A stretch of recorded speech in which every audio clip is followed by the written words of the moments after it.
오늘 말씀 수로보닉의 여인이 그 예수님의 도움을 입는 그런 장면이 나옵니다. 지난번에 어떤 말씀이었습니까? 굉장히 중요한 말씀이라고 제가 말씀드렸죠. 참된 정결이란 무엇인가? 정말 하나님 앞에서 깨끗하다는 게 무엇인가? 이 말씀을 통해서 예수님께서 하나님께서 허락하신 이 땅의 모든 음식이 다 깨끗하다고 선언하시지 않았다면 우리가 사는 세상 모든 것이 달라졌을 거라고 생각합니다. 입으로 들어가는 것은 다 뒤로 나가고 우리의 마음에서 나오는 것들이 우리를 더럽게 만든다. 이렇게 참된 정결, 참된 깨끗함에 또 참된 거룩의 그 본질이 무엇인가 그것을 좀 말씀해 주셨습니다. 사실 오늘 수로보닉의 여인이 도움을 받는 이 장면이 전혀 달라 보일 수도 있습니다. 하지만 오늘 이 본문도 그 이전 본문과 다르지 않습니다. 다 관련이 있기 때문에 앞에 말씀을 하셨고 또 오늘 말씀을 하신다는 것을 알아야 합니다. 그래서 오늘 말씀을 잘 보고 어떤 교훈을 하나님께서 주실지 한번 깊이 생각해 보면 좋겠습니다. 다 함께 좀 읽도록 하겠습니다. 예수께서 일어나사 거기를 떠나 두로 지방으로 가서 한 집에 들어가 아무도 모르게 하시려 하나 숨길 수 없더라. 이에 더러운 귀신 들린 어린 딸을 둔 한 여자가 예수의 소문을 듣고 곧 와서 그 발 아래 엎드리니 그 여자는 헬라인이요 수로보닉의 족속이라. 자기 딸에게서 귀신 쫓아내 주시기를 간구하거늘 예수께서 이르시되 자녀로 먼저 배불리 먹게 할지니 자네의 떡을 취하여 개들에게 던짐이 마땅치 아니하니라. 여자가 대답하여 이르되 주여 올소이다마는 상 아래 개들도 아이들이 먹던 부스러기를 먹나이다. 예수께서 이르시되 이 말을 하였으니 돌아가라. 귀신이 내 딸에게서 나갔느니라 하시매 여자가 집에 돌아가 본즉 아이가 침상에 누웠고 귀신이 나갔더라. 아멘. 우리가 그 마가복음을 계속 살펴보고 있는데요. 여기 그 마가복음의 우리가 그 문맥이라 그럴까요? 이 글의 흐름을 읽는 데 있어서 절대로 놓치지 말아야 될 것들이 몇 가지 있죠. 이 모든 성경의 그 독자가 누구인지를 우리가 아는 것이 우리가 성경을 이해하는데 많은 도움이 되는 것 같습니다. 이 마가복음은 누구를 위해서 쓰여졌을까요?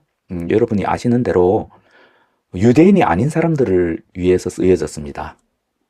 그러니까 비유대인, 이방인, 특별히 이방인 그리스도인들을 대상으로 마가복음이 쓰여졌습니다. 이 마가복음의 몇몇 구절이 그것을 확증하고 있는데요. 우리가 바로 앞에서 살펴본 7장 3절과 4절을 한번 보십시오. 여기도 보면은 그 유대인들은 장로들의 전통을 지켜 손을 씻지 않고서는 음식을 먹지 않는다. 또 시장에 돌아와서 물을 뿌리는 풍습, 또 장과 주발과 녹그릇을 씻거나 물을 뿌리는 풍습에 대해서 설명하고 있지 않습니까? 그 당시에 유대인들이라면 당연히 알 것을 이렇게 설명하고 있습니다. 우리가 15장에 가서 보면 예수님께서 십자가에 달려 돌아가시는 장면에서도 엘리 엘리 라마 사박다니라고 하시고 이것이 번역된 것이다.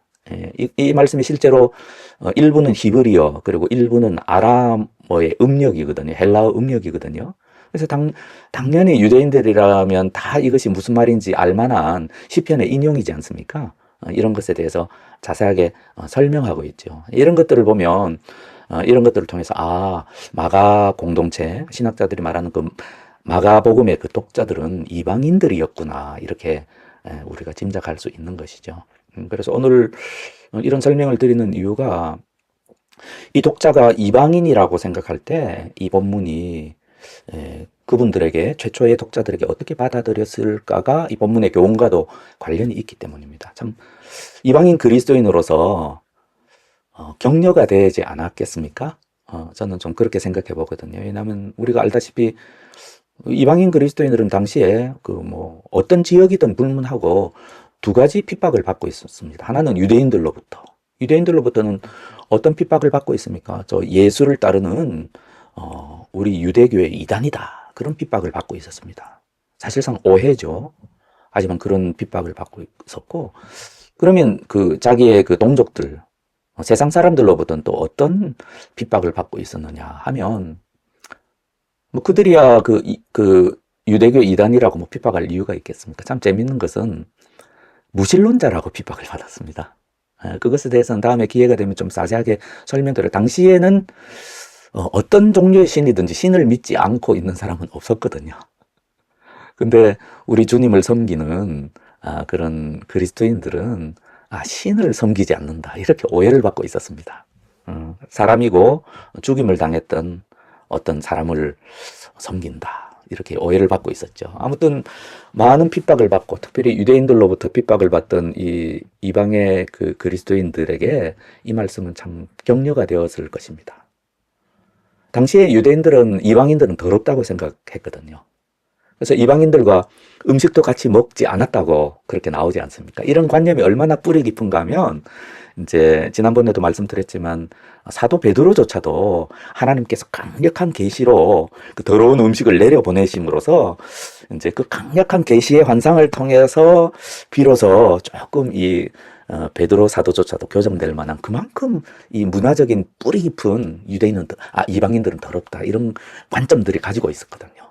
그러니까 오늘 이 말씀을 통해서 확실하게 주님께서 사실 유대인들에게 다시 한번 말씀하시는 것이죠. 사실상 모든 음식을 깨끗해 하다고 하신 우리 주님께서 이제 모든 인종이 다 깨끗하다, 더럽지 않다, 인종 자체가 문제가 아니다, 음식 자체가 문제가 아니다, 본질의 더러움과 본질의 깨끗함은 따로 있다, 이렇게 지난번 본문과 이렇게 이어집니다. 그래서 제가 어떤 그 유명한 외국의 선교사님인데 그분의 강의를 영상으로 들은 적이 있는데, 이분이 그것을 예수님께서 이 말씀을 하신 이유는 아직도 깨끗하고 더러움에 대해서 제대로 못 배운 이 어리석은 제자들을 교육시키고자 하는 목적으로 이러한 일들을 행하셨다, 이렇게 가르치시더라고요.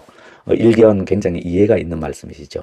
아무튼 이 오늘 본문을 통해서 이 마가는 예수님이 지금 이방 지역을 다니신다, 그것을 강조하고 있습니다. 여기 보면 24절, 26절에 두로가 나오지 않습니까? 헬라인. 여기서 그 26절에 헬라인, 이 여인이 헬라인이었던, 헬라인은 헬라 문화를 가진 사람이라는 뜻도 되고요. 헬라의 종족이라는 그런 뜻도 있지만 보통 일반적인 뜻은 헬라 말을 쓰는 이방인 이라는 것으로 그 초대교회 그 성서의회에는 그렇게 고정되어 있었거든요. 하여튼 이방 여인이라는 것을 강조하고 있습니다. 여기 또 수로보니게라고 되어 있지 않습니까? 이렇게 번역에 따라서 다 다른데요. 이것은 시리아, 수로보니게는 시리아라는 그 말과 페니키아, 다 대표적인 이방 지역이죠. 하나님을 믿지 않는 그 이방 지역의 그 여인이다, 이렇게 명시함으로써 예수님께서 이방 지역을 다니시고 이 본문을 통해서 이방 여인에게 도움을 베푸셨다라는 사실을 강조하고 있다는 그것을 알 수 있습니다. 그러니까 음식을 깨끗하다고 하신 예수님이 이방인들에게도 도움을 베푸시기 시작하는 장면에 그 우리가 성경적 교회 역사에서 문화와 인종을 뛰어넘어서 이 복음이 이방인에게 전해지는 그 과정의 그 시초, 그것이 어떻게 이루어졌는가 하는 것을 이 사건을 통해서 이 마가는 우리들에게 이렇게 말씀해 주고 계시는 것이죠. 그리고 또 저자가 이 말씀을 통해서 무엇을 강조하고 있는 것 같습니까? 참 재미있는 것이죠. 이거는 문맥을 자세히 봐야만 이렇게 우리가 발견할 수 있는 것이겠습니다. 예수님은 종교 지도자들에게 그 복음서 전체를 통해서 백전백승 아닙니까? 어떤 토론과 논쟁과 어떤 대화에 있어서 예수님이 지시는 법은 없습니다. 그들이 받아들이지 못할지라도 우리가 복음서를 통해서 알 수 있는 것은 예수님께서는 당신의 의견을 한 번도 꺾으신 적이 없으시고 이 종교 지도자들, 서기관 바리새인들의 그 논쟁에서 백전백승하시죠. 하지만 여기 가만히 보십시오. 여기 보면 이 이방 여인과 예수님과의 대화가 나오는데 예수님은 한 이방 여인에게 논쟁에서 지고 있는 것으로 묘사되고 있습니다. 그것이 강조되고 있습니다. 이런 그 강조점이 본문에 있습니다. 그 대화가 28절, 27절 여기에 있죠. 27절에 예수님의 말씀이 있고, 그리고 28절에 이 이방 여인의 반박이 나오죠. 예수님은 뭘 더 주셨다라고 생각하셔도 좋고 지고 말았습니다. 예수님께서는 분명한 당신의 사역과 우선순위에 대한 그 계획이 있으셨거든요. 그래서 예수님이 그냥 막 아무 지역이나 돌아다니신 것이 아닙니다. 어떤 이방 지역에 가셨을 때 한 영혼을 구하기 위해서 그렇게 하시기도 하셨고, 또 우리가 사마리아를 통과하신 것도 한 여인, 그리고 그 여인이 사는 마을 사람들을 구원하시기 위해서 예수님은 그렇게 하셨습니다. 어떤 일을 행하실 때 반드시 어떤 계획이 있고 목적이 있었습니다. 그래서 하나님 아버지께 기도하심으로써 그 계획과 목적은 수정되고 있었고, 그리고 하나님께 받으신 계시에 의해서 내가 이 땅에서 십자가에 달려 돌아가시기 전까지 어떤 일을 행해야 하고, 그리고 십자가에 달려 돌아가시고 난 후에 내가 어떤 일을 행해야 할 것인가에 대한 분명한 계획과 목적과 어떤 예수님의 관점을 가지고 있었습니다. 그런 면에서 예수님은 이 간절한 이 이방 여인의 어떤 간구, 필요, 구하고 찾고 두드리는 이 필사적인 간구죠. 필사적인 간구를 통해서 당신의 계획과 당신의 목적과 당신의 시간 사용과 당신의 우선순위를 바꾸셨습니다. 이것이 하나님의 사람들의 그 믿음, 우리가 가져야 될 믿음에 있어서 굉장히 중요한 것입니다. 우리가 때로 하나님은 너무 엄하신 분이셔서 너무 엄격하시고 너무 당신의 그 의견을 전혀 바꾸시지 않는 너무 완전한 계획을 가지신 완벽한 분이시기 때문에 그렇게만 생각하면 당연히 하나님은 그런 분이시. 하지만 우리가 하나님의 백성으로서 하나님의 자녀로서 그런 면만 생각하면 안 됩니다. 그 대표적인 예가 어디에 있겠습니까? 그 예수님의 비유 말씀 가운데 주님이 엄한 분이라고, 주님의 책망과 또 주님께서 나중에 책임 물으실 것이 너무 두려워서 한 달란트를 땅속에 감추어둔 그 종과 같이 되어버리는 것이죠. 그래서 우리가 하나님은 완벽하시고 완전한 계획을 가지고 계시고, 그리고 주님의 계획은 변함이 없으시고 반드시 이루시고, 그런 것도 당연히 알아야 되겠지만 그 하나님의 모든 계획이 하나님의 자녀들을 위한 것이고 나를 위한 것이다라는 것을 알 때 우리는 구하고 찾고 두드리고 주님께 간청할 수 있는 우리 믿음의 여지가 생기는 것이죠. 만약에 그렇지 않다면 우리가 어떻게 기도할 필요까지 있겠습니까? 하나님은 모든 것을 아시고 계획대로 이루시는 분인데 우리가 왜 기도해야 하겠습니까? 그것도 간절히. 왜 우리가 구하고 찾고 두드리는 그런 믿음의 자세를 진열하고 주님께서 우리에게 당부하시겠습니까? 또 우리 믿음의 선배들도 그토록 성령으로 기도하라, 간절히 기도하라, 인내를 가지고 기도하라, 주님께서 응답하실 때까지 기도하라, 이런 많은 어떤 믿음에 관한 우리 주님과 주님의 제자들의 사도들의 권면이 왜 우리에게 필요하겠습니까? 분명히 이 본문의 말씀 그걸 보여주는 분이시죠. 우리 주님께서는 당신의 자녀들의 필사적인 간구에 당신의 우선순위를 기꺼이 바꾸시는 분이시다. 그래서 우리가 나는 하나님에 비해서 모른다. 당연히 그런 자세를 가져. 나는 모른다. 나를 위한 완벽한 계획은 하나님이 가지고 계시다. 그것에만 의존해서 구하지도 않고 두드리지도 않고 인내의 눈물의 기도를 하나님께 올리지 않는다면 그것은 올바른 자세가 아니다. 이렇게 본문은 분명히 말씀해주고 있었습니다. 저는 이 수로보겐에게 여인이 주님의 택한 백성 중에 한 사람이다. 이렇게 생각하고 있고요. 그런 우리가 올바른 믿음의 관점에서 본문을 바라보면 믿음과 관련해서 우리에게 말씀해 주시는 많은 교훈들이 이 안에 있습니다. 이방 여인에게는 우리가 가질 수 있는 필수적인 믿음의 요소들이 다 있었습니다. 우리가 하나님에 대해서 완벽하게 알아야만 완벽한 믿음을 가지는 것이 아닙니다. 우리가 평생 하나님에 대해서 성경도 공부하고 교리도 공부하고 우리가 하나님에 대해서 하나님께서 계시의 말씀으로 알려주시고 해서 하나님에 대해서 알고 또 안다고 한들 사실은 우리가 영원토록 알 수 있는 것은 하나님에 관한 어떤 그 영광의 편린의 한 조각, 지나지 않다는 것을 우리가 알아야 돼요. 그것 또한 성경이 말씀하고 있거든요. 그래서 우리가 때로 착각하기가 쉬운데 내가 하나님의 뜻과 하나님의 계획과 하나님의 성품과 그 모든 것에 대해서 내가 완벽히 알아야만 하나님 뜻대로 행할 수 있다는 그런 관점은 오히려 순종하지 못하는 믿음으로 그렇게 누워서 그냥 간만 떨어지게 하는 그 잘못된 믿음으로 떨어지게 만들죠. 그런 것이 아니라는 것이죠. 이 여인에게는 무엇이 있었습니까? 믿음의 굉장히 중요한 요소, 지성이나 그런 것보다도 오히려 더 중요한 요소, 자기 자신에게 가난한 마음이 있었지 않습니까? 나는 주님의 도움이 필요하다. 현실적인 필요가 있었죠. 사랑하는 내 딸이 지금 귀신 들려서 죽게 생겼는데요. 어떤 엄마가 어떤 간절한 마음, 자기 사랑하는 딸이 죽게 생겼는데요.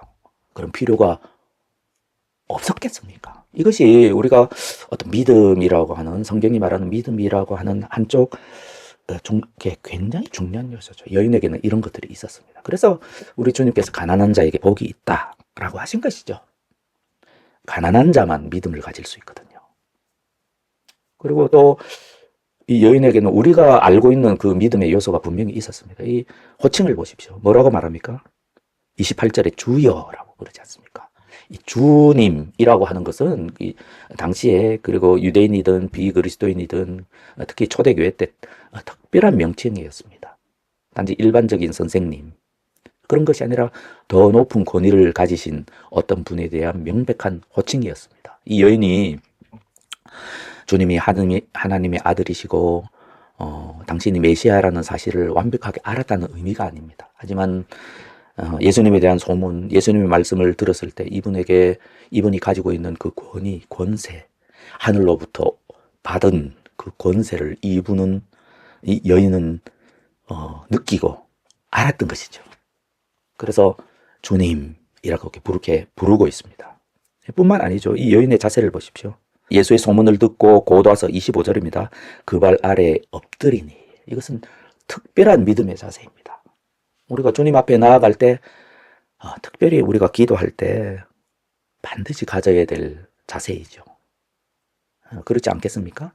우리가 때로 어떤 몸으로는 그런 자세를 취할 수 없는 상황이라 할지라도 우리의 마음의 자세로는 주님을 경배하고 주님을 경외하며 그분을 높이며 나 자신을 극히 납작 엎드리는 자세, 이것이 뭐랄까요, 주님을 경외하는 그 자세가 우리 믿음에 있어서 굉장히 중요한 한 축입니다. 도움받고자 하는 간절한 열망, 그리고 주님을 향한 믿음, 그것이 비록 온전한 믿음이 아닐지라도 이것이 주님께 기도하고 주님의 능력에 힘입고 주님께 응답을 받을 만한 그 정도의 온전한 믿음은 되는 것이죠. 그것을 본문이 분명히 강조하고 있습니다. 그리고 아까 말씀드린 대로 이 저자는 이방 여인의 강구로 예수님께서 당신의 우선순위를 기꺼이 바꾸셨다는 사실을 강조하고 있습니다. 왜냐하면 우리가 마가복음뿐만 아니라 이 신약성서 전체, 이 복음서뿐만 아니라 로마서나 이 바울 서신에서조차도 이 예수님의 사역의 이 우선순위, 그러니까 무조건 이스라엘 우선입니다. 그것을 알아야 합니다. 지금은 물론 다릅니다. 지금은 다른데요. 적어도 이제 예수님이 이 땅에서 사역하시던 당시, 그리고 예수님이 부활 승천하시고 제자들이 예수님이 하시던 일을 계속하시던 그 당시, 그 시점까지 분명히 하나님의 우선순위, 우리 주님의 우선순위는 이스라엘에게 있었습니다. 그것을 우리는 알아야 합니다. 예수께서 대답하여 이르시되 나는 이스라엘 집에 잃어버린 양 외에는 다른 데로 보내심을 받지 아니하였노라 하시니, 여자가 와서 예수께 절하여 이르되 주여 저를 도우소서. 이 같은 본문이죠. 근데 좀 더 이제 뚜렷하게 묘사되어 있지 않습니까? 예수님의 우선순위에 대해서 나는 이스라엘 집에 잃어버린 양 외에는 다른 데로 보내심을 받지 아니하였노라, 이렇게 말씀하고 있습니다. 또 한 구절만 찾아볼까요? 마태복음 10장 5절 6절입니다. 예수님의 이런 생각은 그 제자들에게도 분명히 미치고 있습니다. 10장 5절 6절 제가 읽겠습니다. 예수께서 이 12를 내보시니 명하사 이르시되 이방인의 길로도 가지 말고 사마리아인의 고을에도 들어가지 말고, 6절입니다. 오히려 이스라엘 집에 잃어버린 양에게로 가라. 이것이 주님의 사역의 우선순위입니다. 그리고 여러분이 잘 아시는 본문이죠. 여기 보면 하나님의 우선순위와 하나님의 계획에 대한 전체 그림이 딱 마지막으로 나오죠. 마태복음 28장 19절 20절 잘 아시는 본문이죠. 제가 읽겠습니다. 그러므로 너희는 가서 모든 민족을 제자로 삼아. 이제 비로소 예수님께서 승천하시기 전에 모든 민족, 이 세상의 모든 사람들에 대한 예수님의 전망이 나오죠. 제자들에게 보여주신 전망입니다. 너희는 가서 모든 민족을 제자로 삼아 아버지와 아들과 성령의 이름으로 세례를 베풀고 내가 너희에게 분부한 모든 것을 가르쳐 지키게 하라.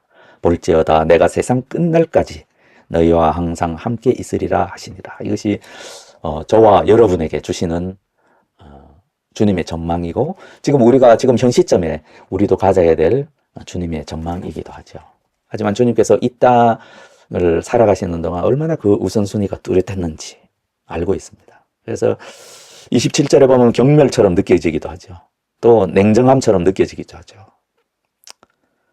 단으로 먼저 배불리 먹게 할지니 자네의 떡을 취하여 개들에게 던짐이 마땅치 아니하리라. 하지만 우리가 이 말씀을 보는데 이것은 주님의 우선순위를 객관적으로 여인에게 말하는 것입니다. 우리는 때로 주님께서 갑자기 점프하는데요. 우리가 주님께서 나에게 어떤 말씀을 하십니다. 누구에게나 하나님의 자녀에게는 우리가 성경을 읽거나 기도할 때 주님께서는 누구누구야 이렇다. 내가 보기에 너는 이렇구나 라고 말씀해 주십니다. 그 말씀이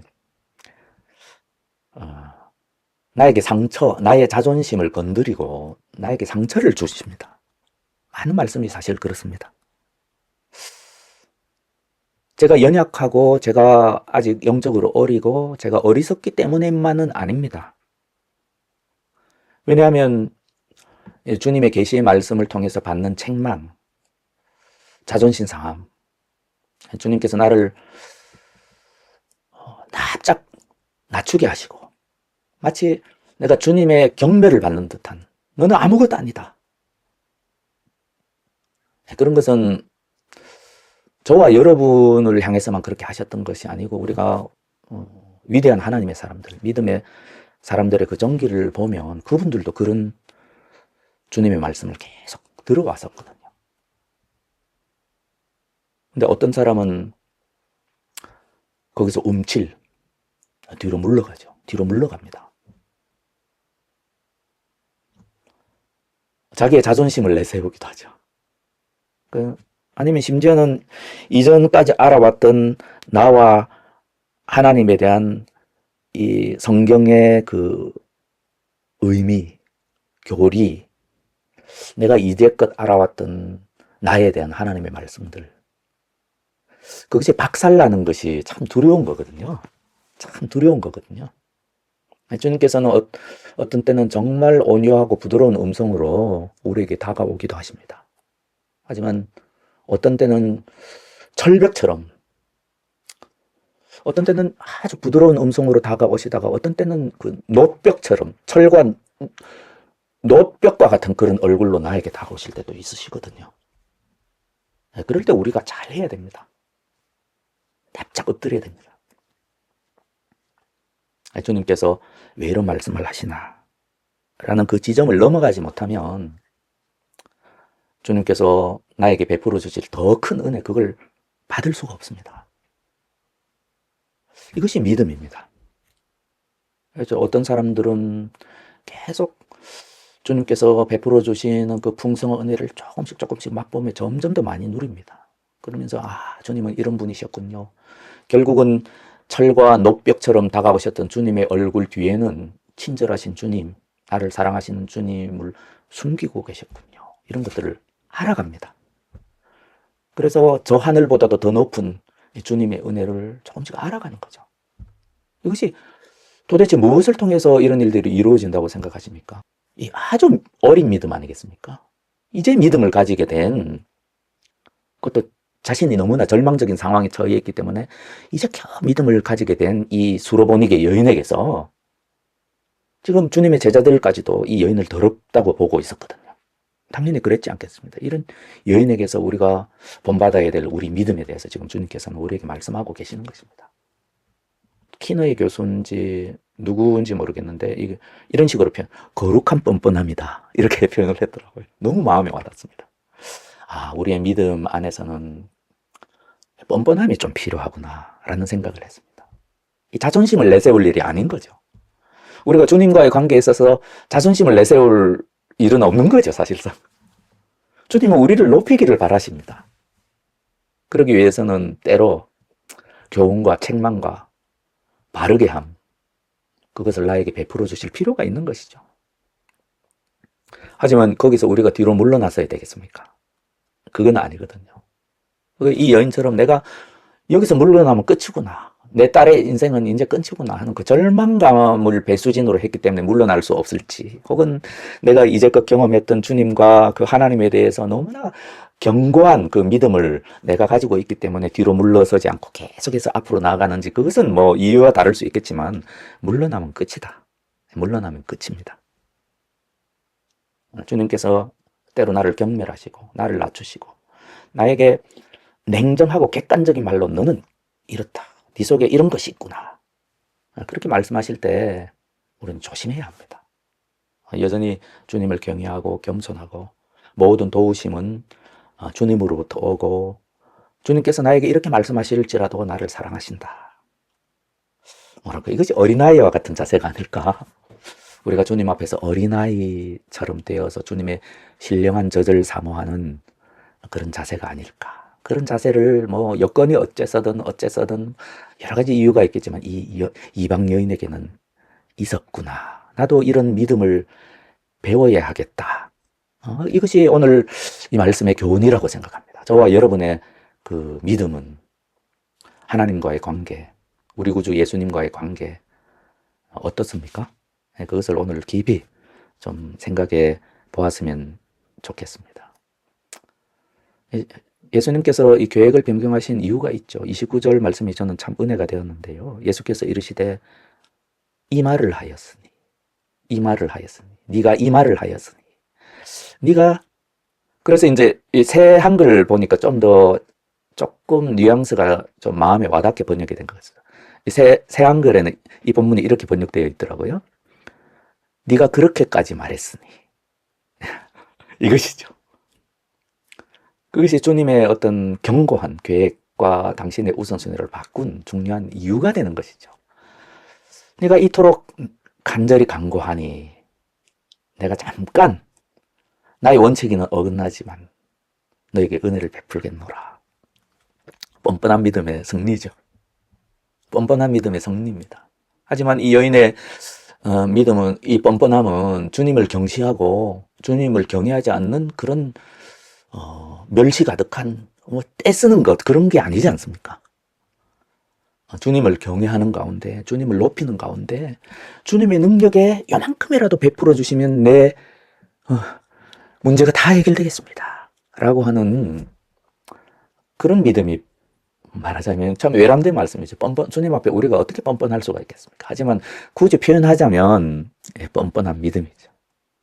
이것이 우리가 배워야 될 믿음의 하나의 그 중요한 기초 중에 하나인 것이죠. 왜냐하면 우리는 모르고 작고 연약하고, 그리고 주님은 크시고 완벽하시고 모든 계획과 뜻을 가지고 계시고, 하지만 주님께서 나를 사랑하시기에, 또 내가 주님을 사랑하시기에 이런 뻔뻔한 믿음이, 어린아이와 같은 믿음이 우리에게 요구가 되는 것이죠. 그렇지 않습니까? 우리가 믿음의 영웅들 이야기하는데, 우리가 야복 강가에서 주님께서 축복해 주실 것을 끝까지 바라면서 주님과 씨름하는 그 야복 강가의 그 야곱, 이것이 뻔뻔한 믿음이 아니면 무엇이 있겠습니까?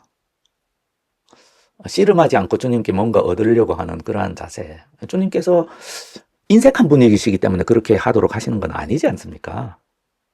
그것을 통해서 우리에게 뭔가 큰 은혜를 베풀고자, 하나님의 예수님을 통해서 주시는 그 풍성한 복을 깨닫게 하고자 그렇게 하시는 것이거든요. 그래서 아브라함 어땠습니까? 아브라함 하나님과, 어떻게 보면 하나님과 이거 싸우는 거 아니야 싶을 정도로 얼마나 뻔뻔했습니까? 내가 이스라엘 백성과 같이 하지 않겠다. 자기의 생명을 놓고 기도하지 않았습니까? 모세죠. 제가 착각했습니다. 아브라함 같은 경우 소돔과 고모르를 위해서, 이야, 이거 하나님께 이렇게 말씀드려도 되나 싶을 정도로 정말 끈질기고 뻔뻔하지 않습니까? 하나님을 마치 그 심리적으로 압박하듯이. 예, 이것이 믿음의 중요한 요소인 것 같습니다. 이런 하나님과의 관계에 있어서 이 뻔뻔함, 아브라함, 모세, 야곱 이런 믿음의 영웅들이 가졌던 엘리사, 엘리야 다 마찬가지입니다. 우리가 엘리야가 이제 하나님께서 엘리야를 데려가시겠구나 이렇게 생각했을 때 엘리사가 얼마나 그 엘리야에게 주셨던 하나님의 축복을 받기 위해서 그 뭔가 교활하고 뻔뻔하고 막 그런 걸 보지 않겠습니까? 뭐 야곱까지 그 젊은 날 철없던 야곱까지 그렇게 들지는 않겠습니다만 아무튼 그러한 그 우리의 믿음의 선배들의 그 믿음 가운데는 이러한 거룩한 뻔뻔함이랄까요? 참 전혀 같이 있을 수 없는 어떤 믿음의 요소들이 있었던 것 같습니다. 그렇지 않겠습니까? 열왕기하 4장 14절에서 28절입니다. 예, 읽지는 않고요. 여기 보면 그 아들이 없던 여인, 고대 사회에서 아들이 없던 여인이 어떤 대우와 어떤 꼴을 당했는가를 우리가 잘 알고 있습니다. 이러한 불쌍한 여인에게 하나님께서 은혜를 베푸셔서 엘리사를 통해서 아들을 얻게 하셨죠. 근데 어떤 일이 생겼습니까? 여기에 보면 아들이 아이고 머리야 아이고 머리 하다가 갑자기 그 사랑하는 아들이 죽어버렸지 않습니까? 이 여인의 마음이 어떻겠습니까? 오늘 수로보니게 여인 않은 혹은 그것보다 더한 그런 마음 아니겠습니까?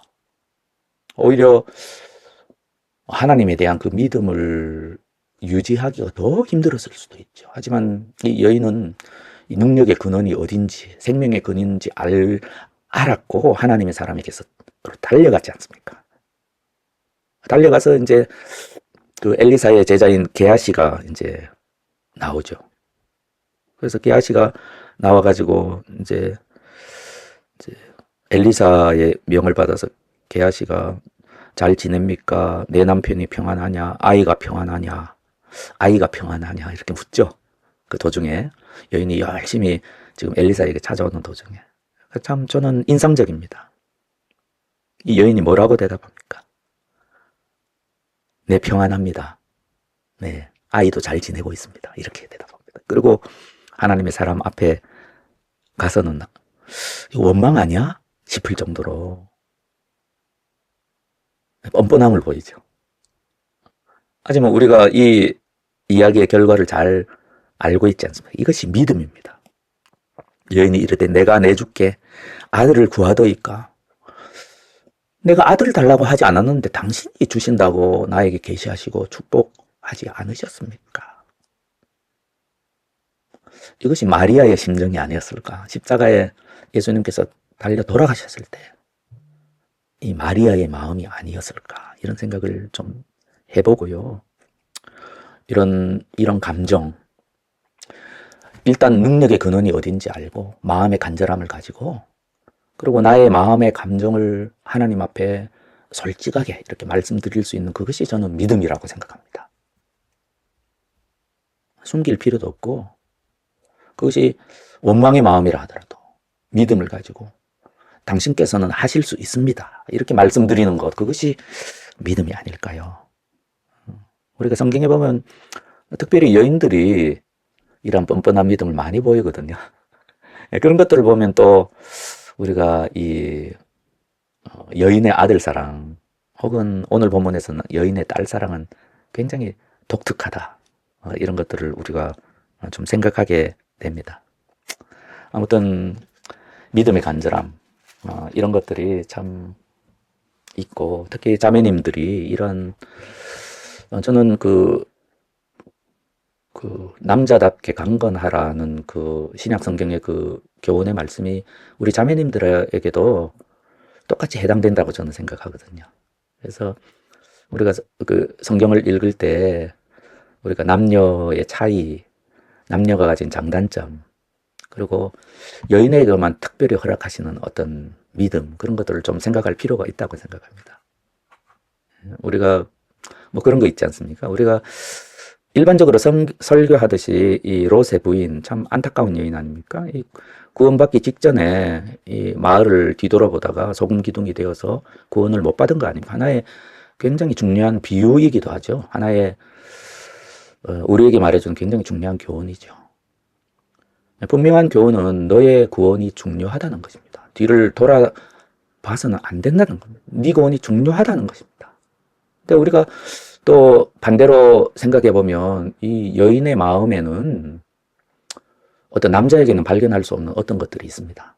그거는 뭔가 하면 이 여인만이 자기가 여전히 자기의 친지들과 사랑하던 사람들과 이웃들과 자기의 그 남겨진 사람들이죠. 말하자면 구원받지 못하고 멸망할 남겨질 사람들이죠. 그것을 이렇게 돌이켜서 받지 않습니까? 그래서는 안 되죠. 하지만 이 여인이 돌아보았지 않습니까? 이것은 굉장히 또한 굉장히 중요한 깊은 영적인 의미가 있습니다. 여인들만 그러거든요. 남자들은 그냥 갑니다. 남자들은 뭐가 중요한지 모릅니다. 때로는. 그런 면에서 보면 남성성에는 반드시 어떤 경쟁과 이기심 이런 것들이 좀 숨어 있지 않나, 이렇게 성경의 묘사를 볼 때 그렇게 생각이 들고요. 어떤 여성성 가운데는 어떤 좀 더 깊은 어떤 사랑의 그 남자들이 가지지 못한 어떤 사랑의 깊은 그런 요소들이 그 자매님들에게는 있지 않나, 그런 것들을 생각하게 됩니다. 최근에 제가 재밌게 듣는 팟캐스트의 어떤 모든 마을과 모든 지역과 특히 우리나라의 모든 마을의 신화 가운데 마을이 불타 없어지거나 망하게 되었을 때 그 언덕을 넘어가다가 뒤돌아보는 여자들의 이야기가 각 나라에 다 퍼져 있다고 합니다. 재밌지 않습니까? 남자들은 뒤돌아보지 않습니다. 하지만 여자들만 뒤돌아보는 것이죠. 우리가 롯의 아내를 돈 받아야 된다고 드리는 것은 아닙니다. 때로는 내 구원이 가장 중요합니다. 왜냐하면 남도 죽고 나도 죽는다면 그건 안 되거든요. 하지만 하나님께서는 우리 자매님들의 마음 가운데 우리 남자들이 가지지 못한 깊은 어떤 사랑에 대한 비밀을, 그 흔적을, 하나님 사랑의 가장 중요한 본질적인 어떤 것들을 남겨두셨다고 생각합니다. 그래서 우리가 여자분들이, 우리 자매님들이 더 간절한 심정으로 죽어가는 생명을 향한 눈물의 기도를 오히려 형제님들보다도 더 간절하게 드릴 수 있는지도 모르겠습니다. 가족을 위한, 자녀를 위한. 자식이 자신만 생각하지 못하게 하는 요소가 어떤 여성성 속에 있는 것 같아요. 이것을 우리 형제들도 사실 좀 이해하면 좋겠다. 그러면서도 이제 자기 구원이 가장 중요하다는 것은 좀 우리 자매님들이 깊이 좀 깨달아 알았으면 좋겠다. 그래서 소돔과 고모라 사건의 그 중요한 교훈이지 않습니까? 그 두 가지 양면이 다 있어야 됩니다. 시간이 많이 갔기 때문에 이제 결론적으로 우리가 모든 음식이 깨끗하다고 하신 우리 주님께서 끊임없이 문화와 역사와 그리고 교회사를 통해서 모든 인종이 다 깨끗하다.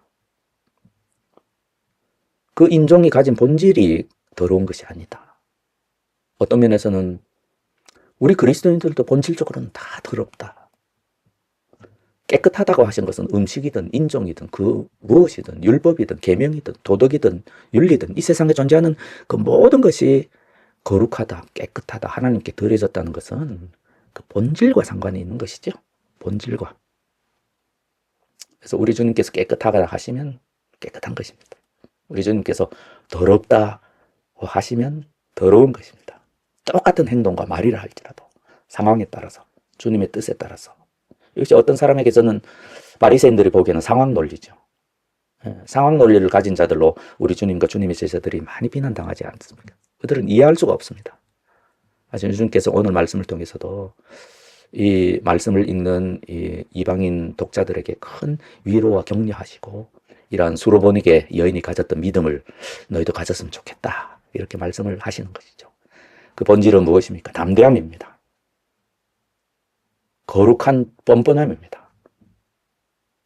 그리고 인내, 구하고 찾고 두드리고, 그리고 열정입니다. 이것이 우리 기도에 놓치지 말아야 될 중요한 요소이기도 하고 주님을 향해 나아가는 저와 여러분의 그런 믿음에 놓치지 말아야 될 굉장히 중요한 요소이기도 하고, 우리 믿음의 선배님들이 가져왔던, 우리가 십자가를 앞두고 기도하는 주님에게서도 이런 모습을 볼 수 있지 않습니까? 다 볼 수 있거든요. 그런 것을 놓치지 않는 저와 여러분이 되셨으면 좋겠습니다. 아멘.